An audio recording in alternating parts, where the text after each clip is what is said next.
Welcome back to the Scarlet Faithful podcast. I'm Aaron Brightman, joined by once again David Anderson this Thursday, October 12th, to preview Rutgers, Michigan State this coming Saturday, noon, homecoming, huge opportunity. Of course, David, thanks so much for being back. And just wanted to ask your initial thoughts in terms of recapping what happened at Wisconsin last weekend. Well, kind of like we were talking about offline, pretty much everything that we were pretty confident would happen happened for both teams. But when you talk about some of the X factors and the things that we said could happen, Wisconsin definitely got the better of that. For example, their team came out firing. I mean, their coaches were more aggressive than anyone anticipated throwing the ball, and they had mixed results. I mean, this game was 10-0, could have been 10-3, maybe even 10-7 going into half. And that was even with Wisconsin trying to be more aggressive than we thought, and Rutgers' defense held up. I guess the biggest positive is that most objective observers who I heard talking about this game felt that the Rutgers defense was probably slightly better than Wisconsin's defense when you look at it. But on the flip side, Tanner Mordecai completed some great passes under duress. There was one on the second or third drive. Rutgers had them in like a 3rd and 10 from their own 10-yard line.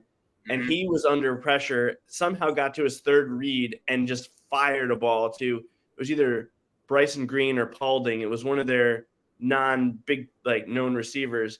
And so you're like, man, if they're number 4 or number 5 receiver is making that play from a pressured quarterback, that's pretty impressive. So, I felt like Rutgers played good, not great, and Wisconsin played good, and then they're the better team. Good for them, I should say. Yeah, I think when you're talking about receivers, that's where depth really showed up, I thought, in terms of just Wisconsin having, like you said, the 5th receiver can make a play like that.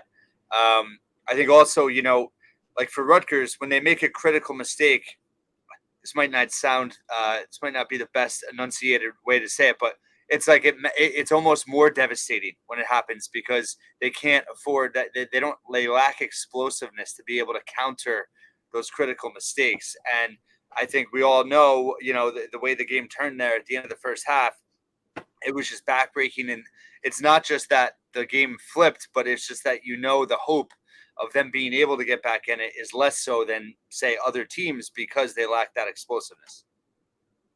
Yeah, I think that's something we're going to see as a theme for the rest of the way with some of the opponents that are coming up on the schedule.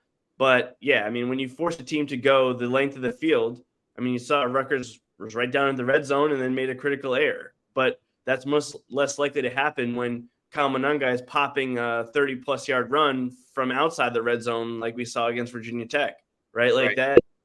That's how you get out of those, by making big explosive plays, and there just weren't enough of them during that game. So again, I wouldn't say pleased, but I wasn't disappointed. I think it was pretty much what if they played that game 10 times, half of them would go probably like that. Yeah. Wisconsin's just a better team, and then the rest might be a toss-up. Yeah, and I think, you were saying offline, we're hard. It's easy to harp on their weaknesses, but, they still are a good team. They're going to be they're the clear favorite to win the West. Right. The 2 losses that Rutgers has are against good teams. So now we get into really kind of the ceiling defining part of the schedule with these next 2 weeks. Michigan State at home, and then at Indiana the week after. What are some initial thoughts that jump out in terms of this matchup with the Spartans? Well, of course, they're coming off of a bye week. And, all right, I'll give the quick crash course. They've got a quarterback controversy. They've got 2 good running backs. They got an offensive line that's okay. They've got receivers that don't get a lot of separation but catch the ball when they're open. Their defensive line can stop the run. They can't get much of a pass rush without a blitz. And their defensive backs are playing serviceable football, which pretty much summarizes about 10 of the 14 teams in the Big Ten, right? So, that's the high level of their team. Now, in terms of off the field, they're dealing with a lot. So, for example, there's 3 main things that are jumping out at me from that, and I'm just going to talk about them quickly. One, obviously, is their coaching situation where they've got an interim coach with two coordinators who were already on the hot seat. I think that they have been not bad, but they were outcoached a little bit by Iowa, who they outgained big time and still lost. Their second thing is that their own fans are having to recalibrate their expectations. So I had heard a story on one of the Michigan State podcasts. I don't know if this is true because I couldn't confirm that there was a decommit, but they had visitors who were at their Michigan, which they won 31-7. But there were boos so early in that game that a guy was like, "Yeah, I'm not coming here." And so their fans, even in a 31-7 win, were booing, and a commit was like, "Hey, I'm not coming here," even though the fans were clearly booing a play call. But that's not good, right? So that kind of not going well for them. And then thirdly, they had an NIL situation right before the Iowa game. The night before, SD4L, which stands for Spartan Dogs for Life, which is their main collective, just pulled money from basically everybody right before the game, like hours before the kick. Actually, I think it was Friday night, and it was a night game against Iowa, so they had maybe 24 hours to like adjust to that. Yeah. And so we thought there might be an exodus, massive guys to the portal. There's only been, I think, 4 guys that have entered the portal. Unless that happens now, it's possible that going into this game there might be more. But all that being said, they've kind of held it together for the last 2 weeks or the last 2 games, despite all of these distractions, which is a little bit concerning to me as a fan of another team, because clearly they've got something inside that is holding them together. Yeah, those are all great points. I agree with you. I don't think this is like, I'm not even looking at it similarly to like how I looked at Northwestern in terms of, Michigan State has, I think they're better than people give them credit for. They obviously have issues, but like, I don't know if they're on, like, I think they're on the field issues or they're on the field issues. They're not new because of the situation they find themselves. Obviously, losing your head coach under the circumstances they did is less than ideal. But I think that, like you said, they have held it together. I think the bye week helps them regroup, refocus. The NIL situation is certainly interesting. I think it'll also be interesting to see, just in terms of the redshirt rule, guys that have played 4 games are there guys that maybe haven't entered the portal, but that are sitting out this week that we don't even know about, that have told the coaching staff they're pulling themselves out. That's happened before. So that will be an interesting thing to watch. But just honing in on the quarterback situation, Keaton Hauser, he's a 4-star recruit, former Elite 11 guy, limited action, first career start, most likely. The interim head coach did a poor job of trying to, downplay that. He basically said, we're not announcing because we don't want you to know. But, I mean, their whole media reported that Hauser's likely to start. What I guess, do you think this helps the defense for Rutgers, or do you think that the unpredictability of this maybe adds another element or layer to this? It's really hard to say. I mean, I want to shout out some of the comments that we get about how, we kind of praise Gary Nova a lot on this show when we're talking about senior Gary Nova, and really watching Noah Kim, who was their previous starter. He's kind of like freshman or sophomore Gary Nova, where like you kind of see flashes, but then at the same time, they've got Hauser, who's coming off the bench, whose meaningful action came against Maryland. And the best thing I can equate Hauser to was that drive when Rutgers was losing to Ohio State in 2020, and they put Art Sikowski in the game. So it wasn't his freshman year. This was, Sikowski's like third year in the program. Yeah. And he led them right down the field. He was just throwing laser, and Rutgers went right down the field. They get into the red zone, and it was first or second down, and he just loses the ball. Well, in Hauser's case, he led them all the way down the field against Maryland, like boom, boom, boom, boom, boom, boom, boom. And then he threw just a basically poor throw on a screen pass that got taken to the house, like 90 yards. Maybe it was almost 100 yards, the interception return. Yeah. So you kind of see that. And so you're kind of hoping it's Art Sitkowski-ish in that, yeah, he might have some good tools. He's coming as a 4-star recruit, but there's a reason he wasn't starting. Like, that's kind of what you're hoping as a Rutgers fan. I do think that we've seen Rutgers not be burned by backup quarterbacks as much as maybe they have been in the past. So I feel better about them maybe changing up coverages, giving the quarterback something they've never seen. Because, as a quarterback, if you've never seen something, it's very hard to adjust in game. Like, they can't prepare him for every situation. Right. So I do think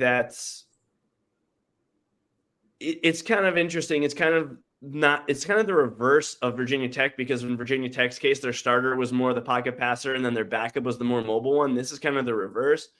Mhm. So, yeah, I mean, I don't know what to expect. I think if Noah Kim was starting, I would feel like Rutgers definitely had a 65% chance of winning. Now it's like, we'll know in the first quarter if it's more than that or less based on how that guy's playing. Yeah. Yeah, and weather could be a factor, but I think obviously how much that front four can generate pressure. Will Harris-Simiak, throw some different looks at them, different blitzes here and there. But obviously, I think it's a huge opportunity for the defense, and I think it's an opportunity to have multiple turnovers. If you look back at last year, the offense actually had one of its best days of the season against Michigan State, but it was the defense that really struggled. So I think I'm sure they're in their heads about that, about bouncing back from last year. So I expect the defense to be really motivated. I feel like this is a game that they could really dominate. Yeah, I think when you watch Michigan State on tape, like we've talked about, like I mentioned just now, like their offensive line can get a little bit of a push in the run game. And they can also protect well if you're only rushing 4 and it's not like, and you have to be prepared for a run or the pass. Like, if they're blocking a standard front, they've been getting some yards. I mean, they ran the ball really well against Iowa, better than anyone expected, even their own coaches. I mean, that's how weird it was kind of coming off that game. But if you can pressure them, they're like we kind of talked about with Wisconsin, their linemen on both sides of the ball get a good push, but their lateral agility is not what you see from the biggest time programs in the Big Ten, right? Like Michigan, their guys, if they have to adjust or show that second burst or agility, they have it. Michigan State, like, they do a good job with the initial surge, but then if you're sending blitzers through, they don't seem to be able to adjust to that, right? So what kind of exotic blitzes? Corners are probably going to be able to come free. Linebackers, like we saw Tyreen Powell at the beginning of the Michigan game, he went all the way around the backside and then got a sack on the very first drive. So, like, those are the type of things they're not built to protect against. So with a quarterback who's more of a statue than their starter, like, what is Rutgers going to do there? If Michigan State is in third and shorts all day and they have the ability to run the ball, you're not going to be able to do as much crazy stuff. And that's where, it'll be curious what their game plan is. If their game plan is to try to run the ball and take it out of the hands of their quarterback, then that probably plays into Rutgers' favor. But if they go Wisconsin style and say, okay, hey, man, these guys on that first drive, Rutgers had no idea what Wisconsin was doing. Does Michigan State employ more of those tactics to try to make it easier for their quarterback? Yeah, because like you said, if they are throwing blitzes at him, then the quarterback is not, this is almost his first look in certain situations on how to react. And that's obviously going to put him in some stressful positions, and decision making is going to be key. But you made a good point about third down, which, is really going to be huge for the Rutgers offense. Michigan State defense is really good on third downs this year. They're actually best in the Big Ten overall. But in terms of Big Ten play, they're third, but they're, holding opponents to 22% on third down conversions. Obviously that indicates that, first and second down plays are going to be huge in this game for the offense. Do you expect, and I've been kind of begging for it, do you expect any change in approach in this game? Do you think Wimson's going to throw a little bit more on first down, or is it, you think Chirac is going to kind of just stick to the script that we've seen a lot of recently? Yeah, well, if you want to flip to the Rutgers offense, then I think Michigan State is I think their defense is a lot like Wisconsin in terms of their personnel. But the thing is, their deployment is very different. Like we've talked about before ad nauseum, even in the offseason, they rely on their defensive line to stop the run. And then their linebackers generally don't play that close to the line of scrimmage. They kind of play like back to protect their defensive backs. And then if they see a run, they come like sprinting forward. and they try to stop it that way. Unless you're in an obvious running situation, in which case they'll stack the box, and it's very hard to run on them if you're saying, let's say it's 3rd and 2, and you go double tight and you try to jam it down their throat. Just like against Wisconsin, it's not going to work. I'll tell you right now, that will not work against these guys unless, like we said, maybe you wear them down late in the game, right? I don't want Rutgers to be winning.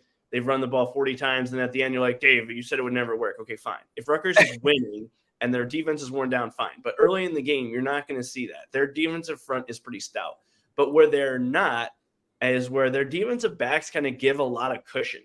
And even when you watch them play, their defensive backs play a lot more zone than we saw from, for example, Wisconsin last week. And there are lanes to throw the ball, but you've got to throw it accurately. If you don't throw it accurately, then they're going to get turnovers because their defensive backs aren't necessarily engaged with the receiver.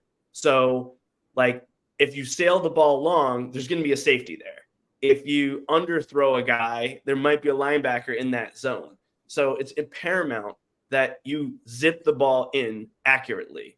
And that's where, I'm Ken Wimsatt do it, and does the coaching staff have confidence that he can? That's really the key, because a lot of those outbreaking routes that Rutgers has feasted on, I mean, Michigan State will give you that, but those other routes to like Dremel and things over the middle, there's going to be bodies around, and you got to get it to his hands, right? Yeah. That's kind of how they are. They don't press as much. So, I mean, maybe they'll come out of the bye week doing what Wisconsin did and thinking that they need to press a little bit more to generate some pressure, because Wisconsin had some success with that. But if they play at their standard, then I think it's just going to be dependent on Wimsatt to make throws. Like, I regardless of what the play call is, he's going to have to just complete passes, and there will be passes available, but he's got to throw the ball accurately and on time. Yeah, and I think part of what people, everyone looks at the completion percentage, but one point that I didn't do a good enough job of making yesterday was that I feel like, a lot of his passes, like against Michigan and Wisconsin, right? He was in all passing downs, all passing situations when they're trailing by multiple scores. So I'm hoping they're a little bit more creative, a little bit more aggressive, similarly to the Northwestern game, how they did allow him to come out throwing a little bit and get into a rhythm where, when they do fall behind, he's throwing in all passing situations. And obviously that makes it a little harder, I think, too, in terms of predictability.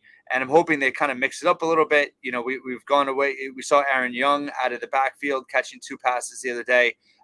We don't know what we're going to get from Sam Brown. Obviously, Monungai had a huge game against Michigan State last year.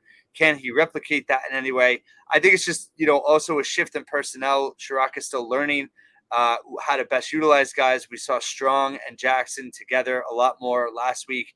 They had almost half the targets in the receiving game. So I'm encouraged by maybe some trends that we saw last week against Wisconsin that maybe we'll see more prominently featured in this game. Yeah, I mean, we've said, similar with Wisconsin, you want to get matchups with your backs against their linebackers in space. Cal Halliday, number 27, is a Rutgers enigma. I mean, he's been on the field for the last couple of wins Michigan State has had in the series. He's not fast. Like, he's vulnerable in pass coverage, but he's a sure tackler. But he's a guy, like, he has a lot of experience, makes a lot of tackles, but you can take advantage of him. Like, Washington was just they were taking advantage of his lack of mobility as a linebacker. And so those are situations you can exploit if you're Rutgers. How are you going to do it? I mean, I think my biggest thing going into these next 2 games from an offensive scheme standpoint, we've talked about it ad nauseum. Like, are these plays just for the, like, is Shiraka going to put something on top of it? Like, you've seen X on film, and then we do a double move, or you see this look, you expect run, but then we pass, right? Like, these are the type of things that this is the time you got to empty it. The next 2 weeks, you got Michigan State and Indiana. Whatever you've got available, you got to do it. So then the question is, I'm sure it's in the playbook, right? But as we've talked about, it doesn't mean it's available to you during game day. And then does the Rutgers offense, not just the quarterback, is everybody able to digest all of these plays to have them ready to use in a game or not, right? Because we saw against Wisconsin, they went to that play. It wasn't the exact same play they scored on against Virginia Tech to Dremel, but his route was the same. They tried to disguise it a little bit differently, but that corner knew exactly where that ball was going. Yep. And so, like, what do you have in the playbook that they might not be ready for? But even then, I don't think scheme matters as much because Michigan State, they're not the Michigan State of old. They're not pressing their corners. They're like willing to give up yards. And so I'll be very curious to see how they do it. But again, keeping the defense off balance, and if you can get your quarterback in a rhythm, like you said, at the same time, that's going to put you in a position to win this game for sure. Yeah, definitely. I agree with everything you're saying. I think that for me is, creativity. Are we going to see a little different look? And then also, you called it with Deshaun Benjamin last week in terms of, the staff obviously agreed in terms of trying to feature him a little bit. He didn't get a ton of carries because as an offense, they didn't run a ton of plays. And that's what I wanted to ask you. Is the whole running the play clock down, is that almost working against Rutgers now as the competition increases? It's not fooling. It didn't fool Wisconsin, and it limited them in the amount of plays. Obviously, they had 3 and outs, but at the same time, they're not catching anybody off guard in terms of running that clock down, and you're giving yourself less opportunities now when you fall behind. Do you think they'll stay with that same approach this week and next week, or do you think that changes at all? I think it will change a little bit. And the reason I say that is because how do I say this? As a player, the longer the play clock goes down, the more, let's say a defensive player, right? The more you expect that they're going to do what you think they're going to do. And what I mean by that is, like, if it's first down and they run the play clock all the way down to 1, you're even more confident they're going to run the ball. And then you start, like, it's hard to stay in your stance that long as a defensive lineman. So you kind of start leaning and cheating, which often actually works to your benefit because now you're getting a little bit more push, right? And then or conversely, if it's a passing situation and they run it all, then you feel even more confident. I feel like what Wisconsin was doing early in that game was the reverse. Rutgers had no idea what was coming. And then they were adjusting the tempo. So sometimes they were going with 8 seconds on the play clock. Sometimes it was lower. And, like, it all keeps you off balance. Whereas if you always run it all the way down, it almost can lull your team to sleep. And the defense is like leaning almost like forward. And so I think that that's another step that this offense can take, is to play a little bit more towards that. Like we talked about with Michigan, they snap the ball exactly when a guy's in motion at a certain point. It's not about how much time's in the play clock. It was about where Donovan Edwards was in his motion. Like, that was what they were keying off of. And the defense doesn't know that, right? They know the play clock, but they don't know what your timing is on this play for the in development of the play. And so I think that's an opportunity. But again, Rutgers coaching staff has to trust their players can execute those type of things and then let them do it. Right? Just because you can do it, if you don't let your team do it, it doesn't matter. So I'm hoping that we see more of that. And I don't want to say necessarily that they didn't throw things out there that they had in for Wisconsin, but once that game wasn't close, maybe there's a couple, like, wrinkles that they had available that they didn't go to. I mean, maybe. We have to hope so, because, this Michigan State is tough. Like, I would say the talent is actually heavier on Michigan State side. I think the Rutgers coaching is a little bit better, but talent-wise, if you look at some of the, like, team talent in terms of aggregate, they're like 5th or 6th in the Big Ten in terms of, like, how many 4 stars, high 3 stars, and things like that. So if you try to go man on man with them head up, you don't have as good a talent as they do. I'm sorry. I mean, yeah, we have Wimsatt's a 4-star quarterback. They got 2. They've got Hauser and Levitt. Right? You want to talk about the linemen. You want to talk about, especially on the defensive line, they got 4-star guys everywhere. Right? So just trying to line up and beat them straight away, it's not going to work. It's not going to work. I'm not saying Rutgers can't win the game because Michigan State makes a lot of errors, but it's not going to be like a comfortable win in any way. Like, it's not going to even be you're in control of the game. It's going to be a constant struggle the whole way. Yeah, and that's great points again. And I think the way they lost to Iowa kind of contributes to the narrative that maybe they're worse than they really are. And they had that bye week to regroup, and like you touched on, they do make a lot of mistakes. If they're able to limit some of those and clean some things up, they're going to be even harder to beat. And I just think, yeah, this is definitely. I think this is a classic 50-50 game. I don't think this is a game. I know Rutgers is favored by a few points, but this is not an easy game whatsoever. And I also wonder, going back to how they run down the play clock. I think it's just been interesting timing when the staff has chosen to take risks on the offensive side, because like when they got down to the goal line against Wisconsin at the end of the second quarter, all of a sudden they went no huddle and they were kind of trying to speed Wisconsin up, and I almost feel like it hurt them more than it threw Wisconsin off guard, because they weren't used to doing that. They had timeouts available and they didn't use them, and I just thought it was a curious time to try to, speed up Wisconsin when those decisions are so critical right there. And I'm wondering how they maybe implore some kind of wrinkle this week in terms of the timing of it. We've talked about in the past, taking advantage of mistakes, striking when the iron's hot, so to speak. I think all of those kind of decision making by the staff is going to be critical. Yeah, I mean, I see what you're saying. I think it's a little hindsight 2020 though, because if that would have worked, we'd have been like, that was genius. Yeah. And one play, let's say it even is incomplete, then 3rd and 6 or 3rd and 5, whatever it was, and you live to fight another down and maybe get a field goal. Like it, I was okay with it. That was what I was okay with. Let me say it that way.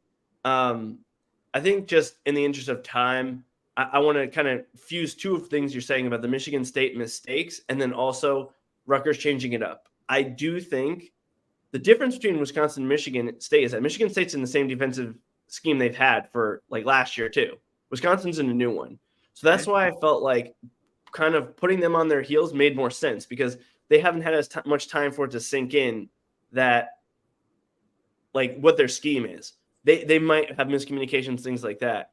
But Michigan State should not have that. And their communication has been quite good this year. There was a point of emphasis for them, and it's noticeable. If you look back last year, if we go back to the Soroka watch, Minnesota beat them 34-7 last year. Okay. Early in the year. And in that game, they were just discombobulated. Their defense has not been that way this year. Again, they're not pressing as much, but they are in the right spots in their zones. So I don't know if Soroka is going to be able to just use the same philosophy as he used at Minnesota last year to win the game the same way or not. I'm really not sure, because the Michigan State defense this year is much better than they were last year. They gave up almost nothing to Iowa other than a few missed tackles, most of which happened in space, right? Like we've talked about. And then, but if you can block their front four and they have to blitz, like, can you take advantage of that? Like that's really what this is going to come down to. And I really think more than any other game on the schedule, this is going to come down to coaches versus coaches for sure. And the weather conditions, I think it favors Michigan State, because breaking in a new quarterback is like, if both teams are reducing the playbook, they might have been doing that anyway. But if Rutgers has to start doing that because of weather conditions, then that's one less tool in their tool belt that they would potentially be using in a game like this. Yeah, that's a good point. In terms of going back to Shiraka against Minnesota last year, how much does Rutgers look at the film against Michigan State last year? Obviously, Monungai had a career game, before the Virginia Tech game, but one of his best games of his career. And even Wimsey had a relatively good game in that. How much do they look at what worked in that game, or is it just out the window and they're just focusing on what they've been doing now? I think it's worth looking at a lot, because it's the same defensive scheme and most of the same players. Now, some of them are playing better, like Gross and there's that other linebacker that's playing really well for Michigan State. I'm drawing a blank on his name. Jordan Hall is actually one of the top linebackers in the Big Ten. I mean, these guys are playing better than they were last year, but there are opportunities like where Johnny Langan was getting those checkdowns and falling forward for 7 yards. Yeah. That's still available. Those plays are still available against. It's just because that's how their scheme is. That's not a personnel thing. Right. And so, yeah, I mean, I think from a blocking standpoint in the run game, they're good at stopping the run when the box is packed. But if not, you have opportunities like we talked about earlier in the year, where if Monangai can get it to that second level or any of the backs, and they have time to make a move on a linebacker, they might get past them. That's what we saw in that game last year. It was that Michigan State felt like, okay, we'll stop them at the second level, but they weren't. Like that was Yeah. not happening. They were stopping them at the third level, but they weren't stopped. Like Monangai had plenty of runs that probably could have been 4 yards, but they went for 12. Or, like that long one down the sideline he had. I remember early in the first half, there was a big one. Or I'm sorry, late in the first half last year.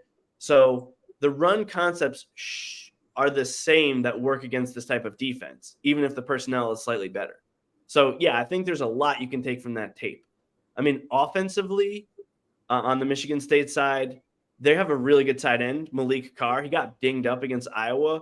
So, from a defensive standpoint, even though it's the same coaching staff, Michigan State runs pretty good route concepts. So maybe you can take away from that. But I think Harris-Simiak, that almost might be a burn the tape type game for the Rutgers defense last year, but not from the Rutgers offense. I think they're going to be able to have success doing some of the same things.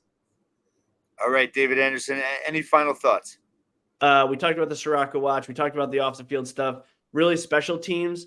Michigan State is a very boomer bust special teams. They lost the game last week despite kicking a 58-yard field goal, hitting a 50-yard field goal off the goalpost, shanking a punt, and then having another punt return for touchdown because they called a directional punt and the punter kicked it to the other side. So they have some good special teams, but they also are susceptible to errors. And that's where I think Rutgers' game plan defensively is fine to say, okay, make these guys drive the length of the field, no big plays, same thing in special teams. You can't let them have big plays. And I think if Michigan State does, they'll probably win the game. If they don't, I think Rutgers probably wins the game. I think if there's the less explosive plays, the better it is for Rutgers. The more explosive plays, the more it's going to benefit Michigan State. Yeah, you read my mind on special teams. I'm actually in the middle of writing an article how I think it's the X factor of the game, just based on how both teams have been a little up and down in those areas. And whoever has a cleaner game on special teams, I think will have a big edge. So we'll see what happens. Thank you, as always, for your great insight. Appreciate it. Hopefully, we are back next week talking about how they are one win away from bowl eligibility. We will see. Thank you once again, David Anderson. Thanks, everybody.